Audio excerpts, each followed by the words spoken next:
شروع اللہ کا نام لے کر جو بڑا مہربان نہایت رحم والا ہے۔ سب تعریف اللہ ہی کو ہے جس نے اپنے محبوب بندے محمد صلی اللہ علیہ وآلہ وسلم پر یہ کتاب نازل کی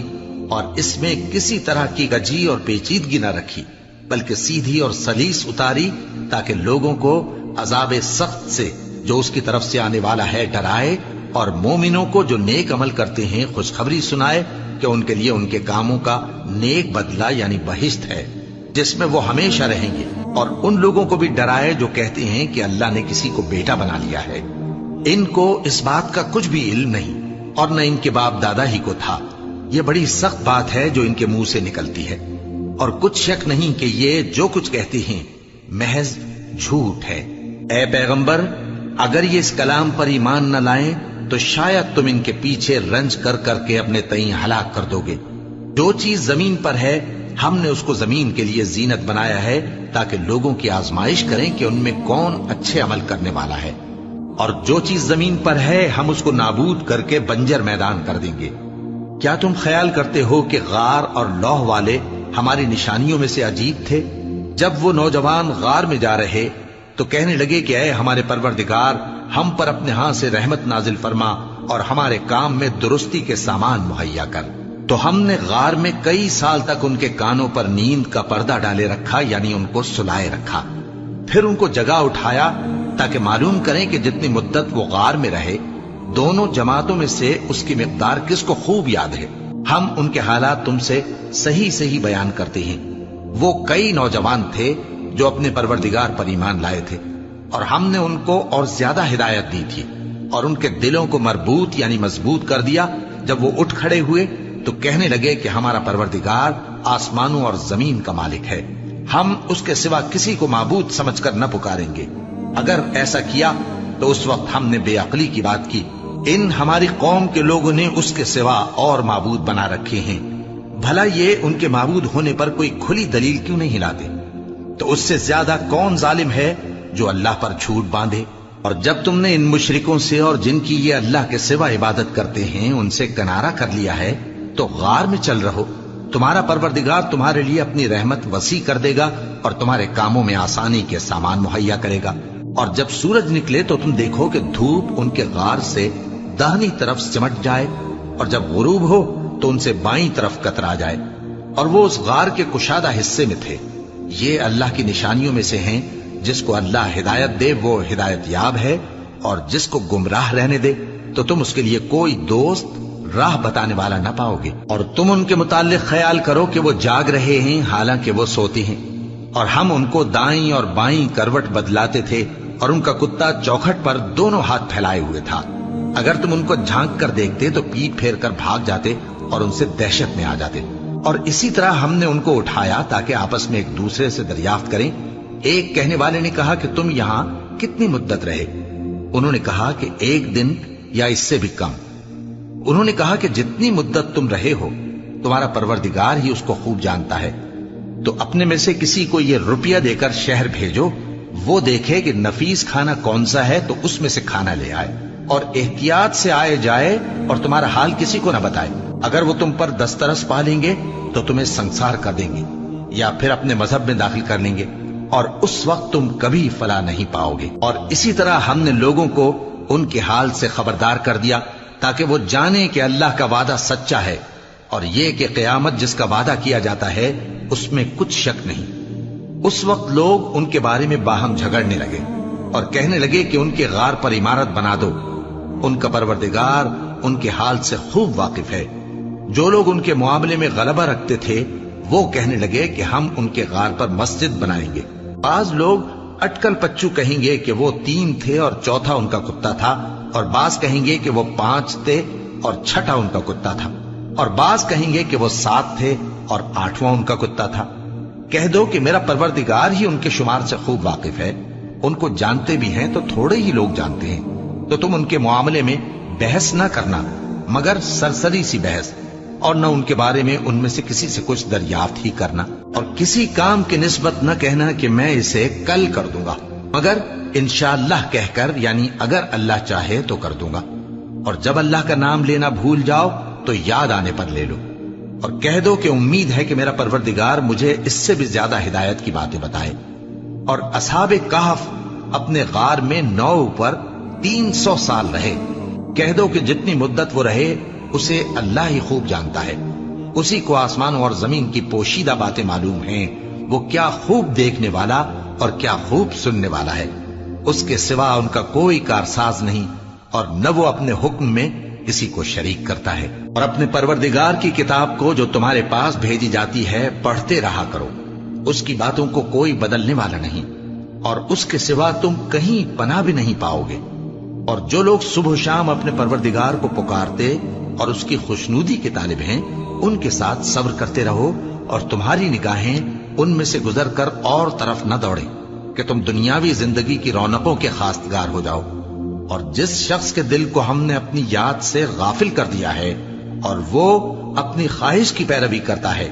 اور اس کا کام حد سے بڑھ گیا ہے، اس کا کہا نہ ماننا۔ اور کہہ دو کہ لوگوں، یہ قرآن تمہارے پروردگار کی طرف سے برحق ہے، تو جو چاہے ایمان لائے اور جو چاہے کافر رہے۔ ہم نے ظالموں کے لیے دوزخ کی آگ تیار کر رکھی ہے جس کی قناتیں ان کو گھیر رہی ہوں گی، اور اگر فریاد کریں گے تو ایسے کھولتے ہوئے پانی سے ان کی داد رسی کی جائے گی جو پگھلے ہوئے تانبے کی طرح گرم ہوگا اور جو ان کے چہروں کو بھون ڈالے گا۔ ان کے پینے کا پانی بھی برا اور آرام گاہ بھی بری۔ اور جو ایمان لائے اور کام بھی نیک کرتے رہے تو ہم نیک کام کرنے والوں کا اجر ضائع نہیں کرتے۔ ایسے لوگوں کے لیے ہمیشہ رہنے کے باغ ہیں جن میں ان کے محلوں کے نیچے نہریں بہ رہی ہیں، ان کو وہاں سونے کے کنگن پہنائے جائیں گے، اور وہ باریک دیبا اور اطلس کے سبز کپڑے پہنا کریں گے، اور تختوں پر تکیے لگا کر بیٹھا کریں گے۔ کیا خوب بدلہ اور کیا خوب آرام گاہ ہے۔ اور ان سے 2 شخصوں کا حال بیان کرو جن میں سے ایک کو ہم نے انگور کے 2 باغ عنایت کیے تھے اور ان کے گردا گرد کھجوروں کے درخت لگا دیے تھے اور ان کے درمیان کھیتی پیدا کر دی تھی۔ دونوں باغ کثرت سے پھل لاتے اور اس کی پیداوار میں کسی طرح کی کمی نہ ہوتی، اور دونوں میں ہم نے ایک نہر بھی جاری کر رکھی تھی، اور اس طرح اس شخص کو ان کی پیداوار ملتی رہتی تھی۔ تو ایک دن جبکہ وہ اپنے دوست سے باتیں کر رہا تھا، کہنے لگا کہ میں تم سے مال و دولت میں بھی زیادہ ہوں اور جتھے اور جماعت کے لحاظ سے بھی زیادہ عزت والا ہوں، اور ایسی شیخیوں سے اپنے حق میں ظلم کرتا ہوا اپنے باغ میں داخل ہوا۔ کہنے لگا کہ میں نہیں خیال کرتا کہ یہ باغ کبھی تباہ ہو، اور نہ خیال کرتا ہوں کہ قیامت برپا ہو، اور اگر میں اپنے پروردگار کی طرف لوٹایا بھی جاؤں تو وہاں ضرور اس سے اچھی جگہ پاؤں گا۔ تو اس کا دوست جو اس سے گفتگو کر رہا تھا کہنے لگا کہ کیا تم اس ذات سے کفر کرتے ہو جس نے تم کو مٹی سے پیدا کیا، پھر نطفے سے، پھر تمہیں پورا آدمی بنایا؟ مگر میں تو یہ کہتا ہوں کہ اللہ ہی میرا پروردگار ہے، اور میں اپنے پروردگار کے ساتھ کسی کو شریک نہیں کرتا۔ اور جب تم اپنے باغ میں داخل ہوئے تو تم نے ما شاء اللہ لا قوت الا باللہ کیوں نہ کہا؟ اگر تم مجھے مال و اولاد میں اپنے سے کمتر دیکھتے ہو تو عجب نہیں کہ میرا پروردگار مجھے تمہارے باغ سے بہتر عطا فرمائے، اور تمہارے اس باغ پر آسمان سے آفت بھیج دے تو وہ صاف میدان ہو جائے، یا اس باغ کی نہر کا پانی گہرائی میں اتر جائے تو پھر تم اسے تلاش نہ کر سکو، اور اس کے میووں کو عذاب نے آ گھیرا اور وہ اپنی چھتریوں پر گر کر رہ گیا، تو جو مال اس نے اس پر خرچ کیا تھا اس پر حسرت سے ہاتھ ملنے لگا اور کہنے لگا کہ کاش میں اپنے پروردگار کے ساتھ کسی کو شریک نہ بناتا۔ اس وقت اللہ کے سوا کوئی جماعت اس کی مددگار نہ ہوئی اور نہ وہ بدلہ لے سکا۔ یہاں سے ثابت ہوا کہ حکومت سب اللہ کی ہے، جو معبود برحق ہے وہی بہترین ثواب عطا کرنے والا اور بہترین انجام لانے والا ہے۔ اور ان سے دنیا کی زندگی کی مثال بھی بیان کر دو کہ وہ ایسی ہے جیسے پانی جسے ہم نے آسمان سے برسایا تو اس کے ساتھ زمین کی پیداوار مل کر نکلی، پھر وہ چورا چورا ہو گئی کہ ہوائیں اسے اڑاتی پھرتی ہیں، اور اللہ تو ہر چیز پر قدرت رکھتا ہے۔ مال اور بیٹے تو دنیا کی زندگی کی رونق و زینت ہیں، اور نیکیاں جو باقی رہنے والی ہیں وہ ثواب کے لحاظ سے تمہارے پروردگار کے ہاں بہت اچھی اور امید کے لحاظ سے بہت بہتر ہیں۔ اور جس دن ہم پہاڑوں کو چلائیں گے اور تم زمین کو صاف میدان دیکھو گے اور ان لوگوں کو ہم جمع کر لیں گے تو ان میں سے کسی کو بھی نہیں چھوڑیں گے، اور سب تمہارے پروردگار کے سامنے صف باندھ کر لائے جائیں گے، تو ہم ان سے کہیں گے کہ جس طرح ہم نے تم کو پہلی بار پیدا کیا تھا